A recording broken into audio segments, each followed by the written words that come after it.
और दूसरी गंगा भगवान ने प्रकट की अपने चरणारविंद से, अपने चरणों से। वह है भागीरथी गंगा, जिन्हें भक्त भगीरथ अपने पूर्वजों के उद्धार हेतु पृथ्वी पर लेकर आए। तो दूसरी है जो चरणों से प्रकट हुई है, कौन सी है? कौन सी गंगा चरणों से भगवान की प्रकट हुई है? अभी बताया मैंने, ये भगवान की क्लास लगी है। और सबसे बड़ा साधन है श्रवण का।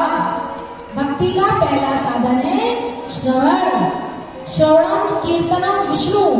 तो आपको पहले भक्ति का साधन ग्रहण करना पड़ेगा, तभी तो आप सीढ़ियां चढ़कर भगवान तक पहुंच पाएंगे। तो मैंने अभी पहली कौन सी गंगा बताई, किसको मालूम है? पहली गंगा हाँ, अध्यात्म की गंगा, जो भगवान के मुखारविंद से प्रकट हुई है। और दूसरी गंगा भगवान के चरणों से प्रकट हुई है। अब याद हो गया? पहली गंगा भगवान के मुखारविंद से प्रकट हुई, दूसरी गंगा भगवान के चरणारविंद से प्रकट हुई। पहली गंगा है अध्यात्म की ज्ञान गंगा, दूसरी गंगा है भागीरथी गंगे। तो भागीरथी गंगे और अध्यात्म की गंगा दोनों की ही अद्भुत महिमा है। लेकिन भागीरथी गंगे में स्नान करने के लिए आपको वहां जाना पड़ेगा जहां वो प्रवाहित होती है, चाहे वह प्रयागराज हो, चाहे वह हरिद्वार हो। आपको आवागमन के साधनों के द्वारा उन क्षेत्रों में जाना पड़ेगा। आप सोचे कि भागीरथी आपको आकर स्नान कराए, तो वह सामर्थ्य गंगे में नहीं है, भागीरथी गंगे में। लेकिन हमारी जो अध्यात्म की गंगा है वह बड़ी उदार है।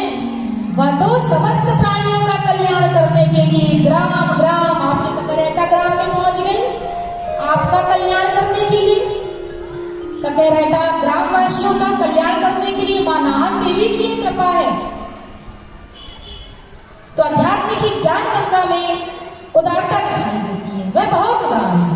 जो व्यक्ति स्वतः आपके घर आए आपके कल्याण के लिए, तो वह ज्यादा उदार है कि वह स्वतः ही आ गया। तो अध्यात्म की ज्ञान गंगा संसार के कल्याण करने के लिए नगर नगर, ग्राम ग्राम, शहर शहर स्वतः विराजमान हो जाती हैं आकर के। और जो प्राणी इस ज्ञान गंगा में स्नान करता है उसका उद्धार हो जाता है, उसका कल्याण हो जाता है। और भागीरथी गंगे की भी अद्भुत महिमा है, अद्भुत।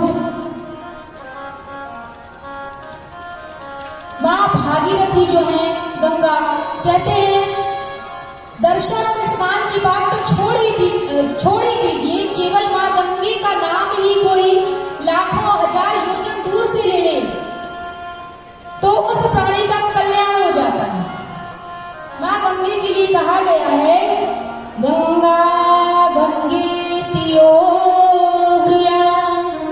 योजना